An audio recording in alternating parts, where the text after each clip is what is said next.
Hello my dear students, welcome back. So हम BPUT के third semester के mathematics 3 का क्वेश्चन पेपर सॉल्व कर रहे थे, जिसमें कि हमने क्वेश्चन 1 कंप्लीट कर लिया था। क्वेश्चन 1 में हमने जितने इम्पोर्टेंट क्वेश्चन थे वो सब कवर कर लिए थे, और साथ साथ क्या क्या क्वेश्चन इससे रिलेटेड और हो सकते हैं वो भी डिस्कस किया था। ठीक है, तो इसमें 1 A B C D E F G H I J last 2 videos में हमने ये सारा कवर कर लिया। तो अब इसके बाद नेक्स्ट जो है ये है 6 मार्क्स के क्वेश्चंस। इसमें देखते हैं ये क्वेश्चन, एक्चुअली आपको इसमें 8 क्वेश्चन करने होते हैं आउट ऑफ 12। सो अभी एक्चुअली मैं थोड़ा बिजी चल रहा हूँ, तो इसमें जो क्वेश्चन आपसे नहीं हो पा रहे हैं वो जस्ट मुझे कमेंट बॉक्स में लिख दीजिएगा, मैं उसको सॉल्व कर दूंगा। ठीक है, हालांकि आज के इस वीडियो में हम लोग सेकंड क्वेश्चन का ए और बी सॉल्व कर देंगे। थर्ड फोर्थ बाकी सारे क्वेश्चन सिंपल है, लेकिन अब जो आपको अगर लगे कोई डिफ़िकल्ट तो मुझे बताइएगा, क्योंकि फर्स्ट ईयर वालों का भी थोड़ा रिक्वेस्ट आ रहा है कि सर उन क्वेश्चन पेपर सॉल्यूशन चाहिए, तो उस पर भी वर्कआउट करना पड़ेगा मुझे, और टाइम मेरे पास बहुत कम है, थोड़ा बिजी चल रहा हूँ अभी फ़िलहाल। तो चलो टाइम वेस्ट नहीं करते हैं और क्वेश्चन 2 का ए पार्ट देख लेते हैं। वो क्या है? Find the real root of the equation cos x minus x e raised to the power x correct to 3 decimal places by using Newton Raphson method का आपको यूज़ करना है। विद न्यूटन रैप्शन मेथड आपको इस question को solve करना है, इसके रियल रूट निकालने हैं। ठीक है, तो चलो देखते हैं कैसे इसको क्वेश्चन को करना है। तो ये क्वेश्चन आपके पास दिया हुआ है cos x minus x e raise to the power x. So हम क्या कर सकते हैं, इसको f consider, let's consider it as a f, और f डैश निकाल देंगे। ठीक है, और न्यूटन रैप्शन फार्मूला यूज़ कर लेंगे। इससे पहले हम देख लेते हैं कि रूट कहाँ से कहाँ तक लाई करेगा। जब हम f ऑफ 0 सब्सटीट्यूट करते हैं और f ऑफ 1 सब्सटीट्यूट करते हैं तो हमारे पास क्या आता है वो देखते हैं। हाँ जी, तो यहाँ देखिए x इक्वल टू 0 मैंने सब्सटीट्यूट किया, यहाँ पे x इक्वल टू 0 सब्सटीट्यूट करूँगा तो हमारे पास क्या आएगा, x इक्वल टू 0 सब्सटीट्यूट करने पे हमारे पास आया f of 0 is equal to 1, that is positive quantity. ठीक है, f ऑफ 1 सब्सटीट्यूट किया तो हमारे पास यहाँ क्या आ जाएगा, cos 1 minus 1 into e raise to the power 1। So cos 1 minus e, so cos 1 की वैल्यू क्या होती है 0.5403 और e की वैल्यू 2.7182, यू ऑल नो। अब इस दोनों का डिफरेंस ले लेंगे तो ये कुछ नेगेटिव में टर्म आ रही है, वो की आ रहा है लेस देन ज़ीरो।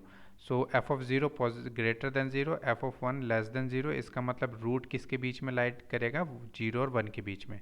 तो जब अगर हमें इस तरीके से पता लग गया है तो न्यूटन रैप्शन में तो हमारे पास केवल एक ही पॉइंट चाहिए होता है, क्योंकि न्यूटन रैप्शन का क्या फॉर्मूला है, x n plus one is equal to x n minus f x n upon f dash of x n.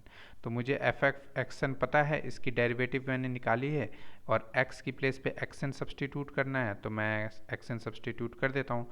तो यहाँ आ जाएगा x n plus cos of x n minus x n e raise to the power x n upon minus था यहाँ पे, और यहाँ पे माइनस अगर मैं कॉमन ले लूँगा तो यहाँ पे प्लस हो जाएगा, और डेनोमिनेटर में आ जाएगा sine x n plus x n e raise to x n minus plus e raise to x n. ठीक है, अब यहाँ पर n equal to 0, n equal to 1, n equal to 2 substitute करेंगे तो कंसेक्यूटिवली हमारे पास x1 x2 x3 की values आती जाएंगी। ठीक है, तो x0 की वैल्यू क्या लें आप बताओ, क्योंकि यहाँ तो केवल एक पॉइंट लेने में होता है, तो x0 की वैल्यू हम ले लेते हैं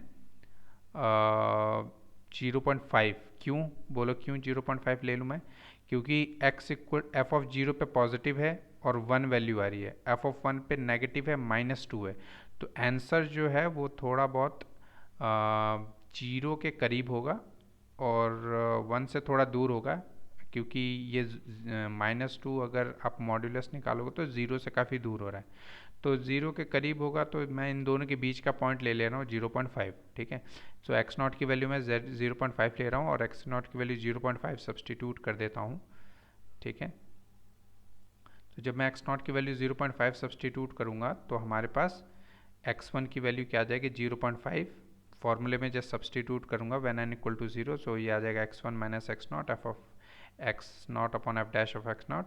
सो एक्स नॉट की वैल्यू आपने डाल दी 0.5, एफ ऑफ एक्स नॉट हो गया था आपके पास cos of x not minus x not e raised by x not. So x not की वैल्यू 0.5 सब्सटीट्यूट कर दिया तो हमारे पास ये क्वांटिटी बन गई। F dash of x not की प्लेस पे ये सब्सटीट्यूट कर दिया, ठीक है। तो फाइनल हमारे पास आंसर जो आया है x1 का, जब आप सारी वैल्यू सब्सटीट्यूट करेंगे तो वो ये आ जाएगा। सो x1 की वैल्यू आपके पास आई है 0.5178।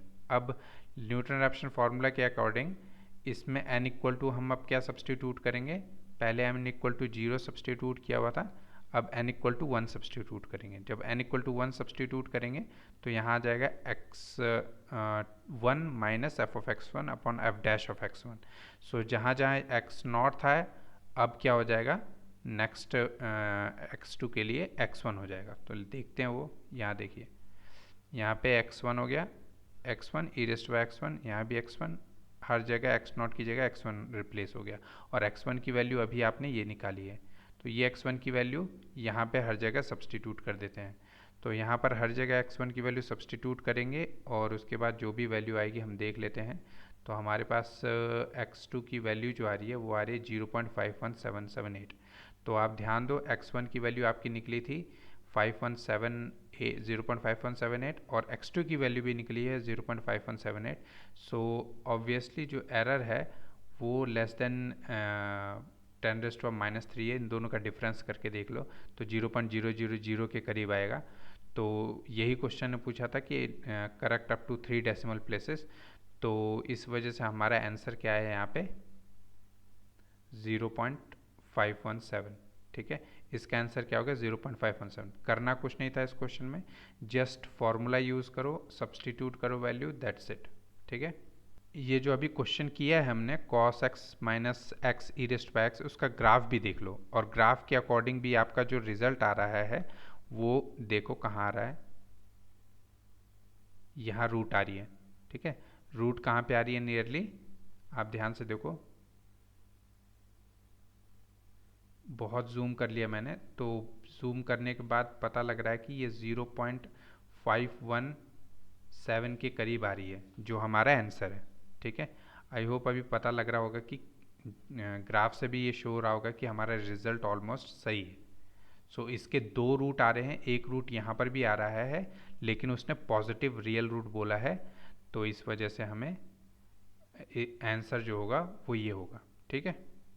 सो क्वेश्चन 2A का आंसर आपका क्या आ गया 0.517 के करीब आया, देख लेना आप, यही है शायद, ठीक है।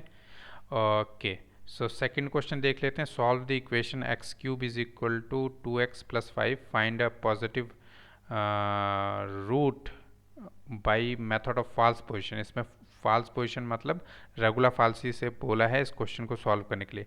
और ये क्वेश्चन एक्चुअली मैंने आप लोगों को अपने जो असाइनमेंट में भी दिया था, आप ध्यान हो तो, ठीक है। इसका आंसर भी मुझे पता था कुछ 2 पॉइंट समथिंग, आप देख सकते हो ये वाला क्वेश्चन दिया था मैंने आप लोगों को असाइनमेंट में, लेकिन ये क्वेश्चन बाइसेक्शन मेथड से बोला था करने को, और x³ माइनस 2x माइनस 5 यही इसी का रियल रूट निकालना था। इसका आंसर भी आपको बताया था मैंने, वो था 2 पॉइंट समथिंग था, ये देखो 2.09 के करीब है। तो चलो इसको अब रेगुलर फाल्सी से कर लेते हैं। सो ये रहा हमारा क्वेश्चन। तो पहला स्टेप तो हमारा यही होना चाहिए कि रूट किसके किसके बीच में लाई करेगा। तो यूजुअल वे में हम चलते हैं, हमने देखा f(0) पे नेगेटिव आ रहा है, f(1) पे भी नेगेटिव आ रहा है, f(2) पे नेगेटिव आ रहा है, f(3) पे पॉजिटिव आ रहा है, मतलब रूट 2 to 3 के बीच में आएगा। लेकिन हम यूजुअली क्या करते हैं, इंटरवल को छोटा करते हैं, जितना छोटा इंटरवल होगा उतना जल्दी हमारा आंसर आएगा। तो मैंने क्या किया 0.5 ले लिया, क्योंकि जब मुझे पता है कि रूट 2 और 3 के बीच में लाई कर रहा है तो मैं चेक कर लेता हूँ 2.5 के बीच पे क्या आएगा, क्योंकि 2.5 पे चेक करने से ये होता ही है कि इंटरवल हमारा छोटा हो जाता है, तो 50% तो काम हमें कम करना पड़ेगा। इस वजह से मुझे जब पता लगा कि 2 और 3 के बीच में लाई कर रहा है तो मैंने 2.5 ले लिया। अब 2.5 पे मैंने देखा तो 5.6 आ रही है और 2 पे वैल्यू -1 आ रहा है, मतलब यहाँ भी नेगेटिव यहाँ भी पॉजिटिव, तो रूट 2 से 2.5 के बीच में लाई कर रहा है, इतना भी पता पड़ गया। और किसके करीब पड़ रहा है, 2 के आसपास वैल्यू पर आंसर आ रहा है। क्यों, क्योंकि जब मॉड्यूलस लेंगे तो 1 0 से ज़्यादा करीब है, ये 0 पॉइंट है तो 1 पास में है और 5 दूर है, तो जो वैल्यू यहाँ पे है मतलब मॉड्यूलस करके 1, तो इसके करीब 2 के करीब रूट आना चाहिए हमारा, ठीक है। तो एक्स नॉट की वैल्यू मैंने 2 ले ली, एक्स वन की वैल्यू 2.5 ले ली, ठीक है। अब क्या करना है हमें, रेगुलर फाल्सी का पोजीशन का जो रेगुलर फाल्सी या फिर फाल्स पोजीशन का जो फॉर्मूला है, मेथड है, वो अप्लाई कर देते हैं। वो क्या है, x2 is equal to x not minus x one minus x not upon f of x one minus f of x not, तो multiply by f of x not, ठीक है। ये है आप लोगों को बताया था कि किस तरीके से फॉर्मूला बनाया है, ठीक है।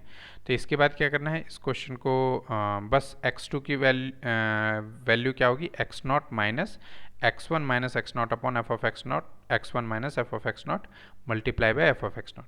सो एक्स नॉट की वैल्यू तुमने क्या एज्यूम की है, इनिशियल वैल्यू 2, और एक्स वन की वैल्यू क्या ली है 2.5, तो यहाँ पे एक्स वन की वैल्यू 2.5 सब्सटीट्यूट कर देते हैं, एक्स टू की एक्स नॉट की वैल्यू 2 सब्सटीट्यूट कर देते हैं, एफ ऑफ एक्स वन की वैल्यू मतलब एफ ऑफ 2.5 ये हमारे पास है 5.625, और एफ ऑफ एक्स नॉट की वैल्यू है -1।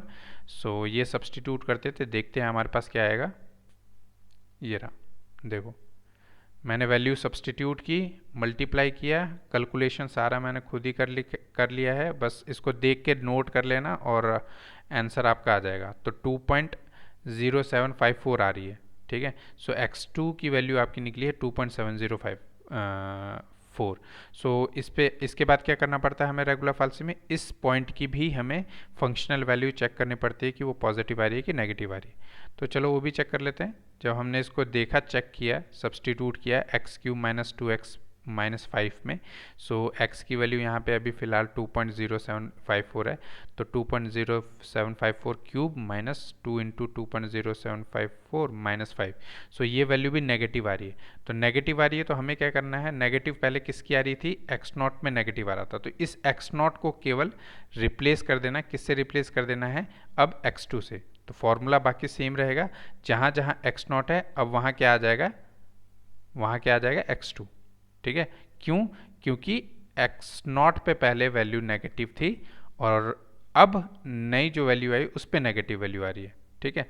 तो इसको समझने के लिए आप ऐसे देख सकते हो, ये यहाँ पे जो फिगर दिया हुआ है ना, ये एक बार इसको मैं जूम कर देता हूँ, यहाँ देख सकते हो। तो हुआ क्या कि पहले हमने इसको एक्स नॉट लिया हुआ था और इसको x1 लिया हुआ था, तो नेगेटिव वैल्यू इस पे आ रही थी, तो रूट इसके और इसके बीच में लाई कर रहा था। लेकिन अब क्या हुआ है, अब मैंने x1 की 2 की वैल्यू जब निकाली तो ये नेगेटिव आया, तो अब रूट इस रीजन में यहाँ से लेकर यहाँ तक तो नहीं है, मतलब रूट अब कहाँ से कहाँ तक है, x2 से लेके x1 के बीच में। तो जहाँ जहाँ अब पहले x0 था उसकी प्लेस पे अब मुझे क्या लिखना पड़ेगा, x2, ठीक है। तो root will lie between this and this, okay, 2.0754 and 2.5, क्योंकि 2.7054 पे नेगेटिव आ रही है वैल्यू, ठीक है। तो जहाँ जहाँ एक्स नॉट था अब वहाँ क्या लिखना है, x2, देखते जाओ। यहाँ एक्स नॉट था, एक्स नॉट की जगह यहाँ की लिख दिया x2, ठीक है। यहाँ x1 एज इट इज़ रहेगा, एक्स नॉट की प्लेस पे x2, F of x not की प्लेस पे F of x2, F of x not place पे एफ ऑफ x2। तो जस्ट वैल्यू सब्सटीट्यूट कर दो बाकी सब। जैसे मैंने वैल्यू सब्सटीट्यूट किया हमारे पास, कैलकुलेशन किया, तो x3 की वैल्यू क्या आ रही है, यहाँ पे देखो x3 की वैल्यू आपके पास आ रही है 2.0978, ठीक है। तो नई वैल्यू आपकी आ गई x3 की 2.7908। सो x2 की वैल्यू थी 2.0754, x3 की वैल्यू 2.09078 आई है। अब अगेन हम फंक्शनल वैल्यू चेक करेंगे। फंक्शनल वैल्यू हमने चेक की x cube minus 2x minus 5 पे x3 की वैल्यू, तो वो भी नेगेटिव आ रही है, अगेन नेगेटिव वैल्यू। तो अब यहाँ देखो ध्यान से, पहले हमने 2 लिया हुआ था, ठीक है, और 2.5 लिया हुआ था, फिर हमने एक्स नॉट से x1 की वैल्यू निकाली, वो भी नेगेटिव आई। अब नई जो वैल्यू निकाली है उस पर भी फंक्शनल वैल्यू नेगेटिव ही आ रही है। तो अब जहाँ जहाँ पहले x1 लिखा था उसकी प्लेस पे क्या लिखेंगे, अब x2, ठीक है। बाकी जो x1 है वो एज इट इज़ रहेगा, x1 की सॉरी यहाँ पे x2 था, ये x2 निकाला तो ये x3 हो गया। ठीक है, जहाँ जहाँ x2 था वहाँ क्या लिखेंगे अब x3। ठीक है, यहाँ देख सकते हो तुम x2 ये रहा। अब जहाँ जहाँ x2 है वहाँ क्या लिखना पड़ेगा मुझे x3। यहाँ भी x2, यहाँ x3, f ऑफ x2 की प्लेस पे f ऑफ x3। ठीक है, क्यों? क्योंकि अब नई वैल्यू जो f ऑफ x3 की है वो नेगेटिव है, तो जहाँ जहाँ पहले x2 था वहाँ हम x3 कर देंगे। x1 में कोई चेंज नहीं आएगा। ठीक है, x1 एज इट इज़ रहेगा। तो अगेन वही सेम x1 x3 की वैल्यू मैंने सब्सटीट्यूट की, तो हमारे पास जो वैल्यू आया सब्सटीट्यूट करने के बाद, बाकी वैल्यू तो आप मुझे पता है सब्सटीट्यूट कर लोगे, f of x1 f of x3 and so on. उसके बाद वैल्यू आपकी आई है 2.093731। ठीक है, सो x3 की वैल्यू आपकी आई है 2.0907 आई थी, और x4 की आएगी 2.0937। सो अप्रॉक्सीमेटली आपको दिख रहा है जो वैल्यू है x की वो नियरली आ रही है 2.09 के करीब। सो यही हमारा आंसर हो जाएगा। ठीक है, इसका भी ग्राफ देख लेते हैं एक बार। See this is x cube minus 2x minus 5। So इसका ग्राफ है ये, और इसका रूट कहाँ पर आ रहा है देखो यहाँ पे। तो इसका थोड़ा जूम कर लेते हैं, देखते हैं कौन क्या आ रहा है root. It is coming nearly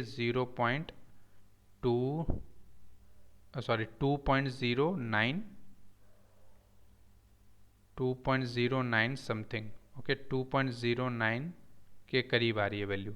so graph के थ्रू भी हमें ये समझ आ रहा है कि इसका आंसर 2.09 के करीब होगा, और हमने मैथमेटिकली भी इसको रेगुलर फाल्सिस से जब किया तो इसका आंसर जो है वो भी 2.09 ही आ रहा है।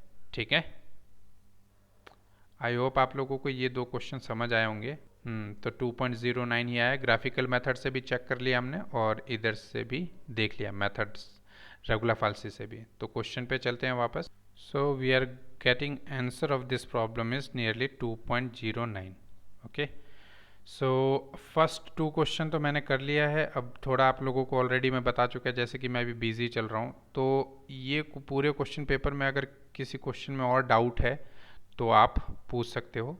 ठीक है, फिर मैं उन्हीं क्वेश्चन को ही केवल कराऊंगा जो जिसमें आपको लोगों को डाउट होगा। तो कमेंट बॉक्स में कोई क्वेश्चन अगर जिसमें डाउट है वो आप मुझे बता देना, मैं वो सॉल्व कर दूंगा। क्योंकि अभी थोड़ा बिजी चल रहा हूँ, ऊपर से एक और रिक्वेस्ट आ रहा है फर्स्ट ईयर वालों का भी, मतलब फर्स्ट सेमेस्टर वालों का, कि सर उनका भी क्वेश्चन पेपर उन्होंने भेजा है करने के लिए, तो उनको भी थोड़ा टाइम देना पड़ेगा।